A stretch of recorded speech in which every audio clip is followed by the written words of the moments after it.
ఉన్న బంగారాన్ని విడిపించి ఆ రోజు ఆన్లైన్ రేటుకే మేము కొంటాం. Sharma gold company. ఏదైతేనే మొత్తానికి మళ్ళీ నాగచైతన్య ఓ ఇంటివాడయ్యాడు. ముద్దుల గుమ్మ శోభితా ధూళిపాళ్ల ప్రియసకుడయ్యాడు. అసలు మీ ఇద్దరి మధ్య ప్రేమ ఎలా మొదలైంది అంటూ ఓ ఇంటర్నేషనల్ న్యూస్ ఛానల్ అడిగిన ప్రశ్నకు శోభితా ధూళిపాళ్ల క్లియర్ గా సమాధానం ఇచ్చింది. ఇదండి మా ప్రేమ కథ అంటూ చెప్పేసింది. ఇంతకీ ఇద్దరి మధ్య లవ్ ఎలా మొదలైంది?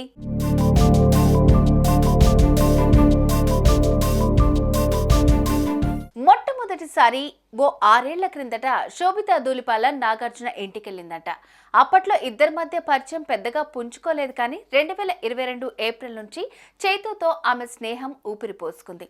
అంటే అప్పటికి సమంతతో నాగచైతన్య విడాకులు తీసుకుని ఓ ఏడాది కావస్తుందన్నమాట.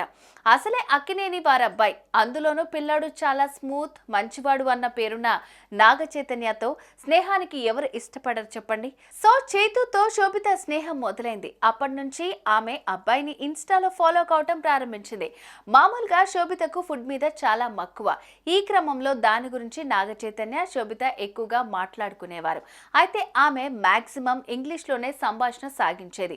అయితే తెలుగు బిడ్డవై ఉండి ఇంగ్లీష్ మాట్లాడటం ఏంటని చక్కగా తెలుగులో మాట్లాడొచ్చు కదా అని చైతూ రిక్వెస్ట్ చేయడంతో శోభిత తెలుగులో మాట్లాడటం అలవాటు చేసుకుంది. ఆ తెలుగు భాషే ఆ ఇద్దరి మధ్య బంధాన్ని మరింత బలోపేతం చేసింది.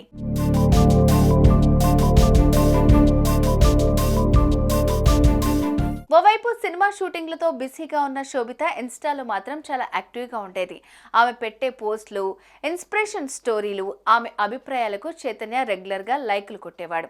ఇలా ఇన్స్టా ద్వారా సాగుతున్న వారి పరిచయం కొద్ది సమయంలోనే ఒకసారి ముంబైలోని ఓ రెస్టారెంట్లో నాగ చైతన్య, శోభిత ఒకరికొకరు తారసపడ్డారు. ఆ ఫస్ట్ లుక్ లోనే ఇద్దరి మధ్య ఏదో తెలియని అనురాగ భావం ఇద్దరి గుండెల్లో మొలకెత్తింది. రెస్టారెంట్ లో కూర్చొని కాఫీ తాగుతూ ఊసులు మాట్లాడుకున్న చైతూ, శోభిత మధ్య వారికి తెలియకుండానే ఒకరంటే ఒకరికి ఏదో ఆకర్షణ గుండెల్లో ఏర్పడింది. నా కలల రాకుమారుడు ఇలానే ఉండాలని శోభిత అనుకుంది. నాకు ఇలాంటి జీవిత భాగస్వామి కావాలన్న ఆలోచన చైతూలో మొలకెత్తింది.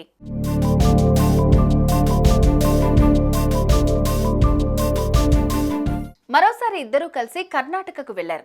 అక్కడ ఓ పార్కులో షికారు కొట్టారు. అప్పుడు మరికొంత దగ్గరయ్యారు. అదే సమయంలో ఒకరి చేతులకు ఒకరు గోరింటాకు కూడా పెట్టుకున్నారు. అది ఎర్రగా పండడం చూసి మురిసిపోయారు కూడా. ఆ తర్వాత వాళ్ళిద్దరూ కలిసి అమెజాన్ ప్రైమ్ ఈవెంట్ లో పాల్గొనటం, అప్పుడప్పుడు విదేశాల రెస్టారెంట్ లో కలుసుకుని కాఫీలు గట్రా తాగటం, ఆ ఫోటోలు వైరల్ అయి వారిద్దరి మధ్య ఏదో ఉందన్న ప్రచారం కూడా మొదలైంది. ఆ తర్వాత కొంతకాలానికి చైతన్య, శోభిత గోవాలో ఒక చోట కలిశారు. ఇద్దరం పెళ్లితో ఒకటవుదామంటూ ప్రపోజ్ కూడా చేసుకున్నారు. ఈ విషయాన్ని చైతన్య ఇంట్లో కూడా చెప్పారు. అందుకు సంతోషంగా అంగీకరించిన ఆయన కుటుంబం శోభితను న్యూ ఇయర్ వేడుకలకు చేసుకునేందుకు తమ ఇంటికి రావాలని ఆహ్వానించింది. ఆ తర్వాత చైతన్య, శోభిత ఫ్యామిలీతో మీట్ అయ్యారు. ఇద్దరి మధ్య ప్రేమ చిగురించిందన్న సంకేతాలు తెలియడంతో వారు కూడా ఇద్దరిని ఒకటి చేయాలని డిసైడ్ అయ్యారు.